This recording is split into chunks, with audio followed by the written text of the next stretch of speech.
آج آپ کو میں ایک ایسے شخص کی کہانی سنانے لگی ہوں جسے آپ بہت اچھے سے جانتے ہیں۔ گورنر نجم الدین ایوبی کافی عمر ہونے تک شادی سے انکار کرتا رہا۔ ایک دن اس کے بھائی اسد الدین شیرکوہ نے کہا، بھائی تم شادی کیوں نہیں کرتے؟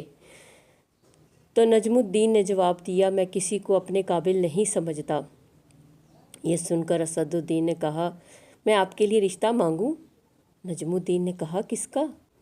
ملک شاہ بن سلطان محمد بن ملک شاہ سلجوقی کی بیٹی کا یا وزیر الملک کی بیٹی کا۔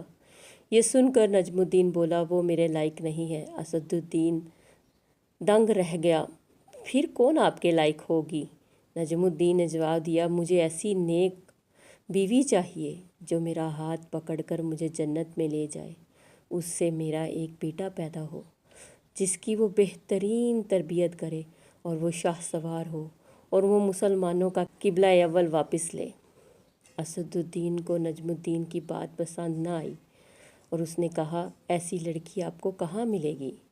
نجم الدین نے جواب دیا، نیت میں خلوص ہو تو اللہ نصیب کرے گا۔ یہ سن کر نجم الدین کی بات اسد الدین وہاں سے چلے گئے۔ ایک دن نجم الدین مسجد میں بیٹھے شیخ سے باتیں کر رہے تھے کہ ایک لڑکی آئی۔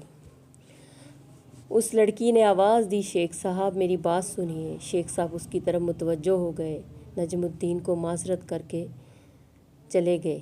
نجم الدین سنتا رہا شیخ اور لڑکی کی باتیں۔ شیخ نے لڑکی سے کہا، تم نے اس رشتے سے انکار کیوں کر دیا؟ لڑکی نے جواب دیا، شیخ صاحب وہ رشتہ بہت اچھا تھا، لڑکا خوبصورت تھا، رتبے والا تھا، مگر میرے لائق نہیں تھا۔ شیخ حیرت سے بولے، کیا مطلب؟ تم کیا چاہتی ہو؟ شیخ، مجھے ایک ایسا لڑکا چاہیے جو میرا ہاتھ پکڑ کے مجھے جنت میں لے جائے، اور اس سے مجھے اللہ ایک ایسا بیٹا دے جو شاہ سوار ہو اور مسلمانوں کا قبلہ اول واپس لے۔ نجم الدین حیران رہ گیا، کیونکہ وہ جو سوچتا تھا وہی تو یہ لڑکی بھی سوچتی تھی۔ نجم الدین جس نے حکمرانوں اور وزیروں کی بیٹیوں کے رشتے ٹھکرا دیے، شیخ سے کہا، اس لڑکی سے میری شادی کروا دیں، یہ محلے کی سب سے فقیر گھرانے کی لڑکی ہے۔ شیخ صاحب نے کہا۔ یہ سن کر نجم الدین نے کہا، میں یہی چاہتا ہوں۔ پھر نجم الدین نے اس لڑکی سے شادی کر لی۔ اسی سے وہ شاہکار پیدا ہوا جسے دنیا صلاح الدین ایوبی رحمۃ اللہ علیہ کے نام سے جانتی ہے۔ یہاں سے آگے پھر صلاح الدین ایوبی کی کہانی شروع ہوتی ہے۔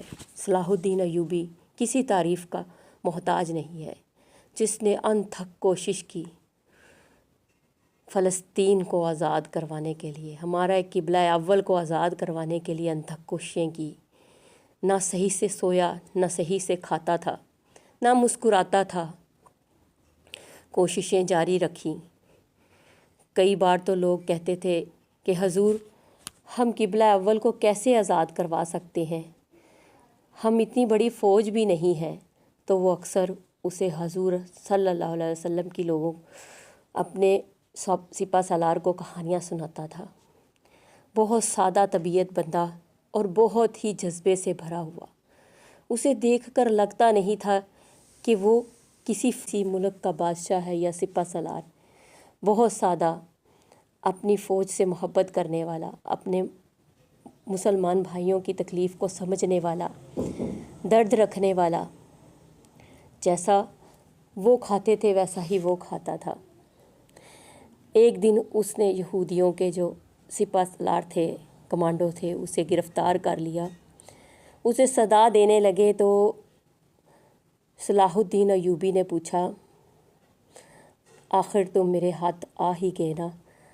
تو اب اسے سزا دینے لگے تو اس نے بول کے کہا، صلاح الدین جب تک تم زندہ ہو تب تک تم قبلہ اول کو آزاد اپنی کسٹڈی میں رکھ لو گے، آزاد ہوگا۔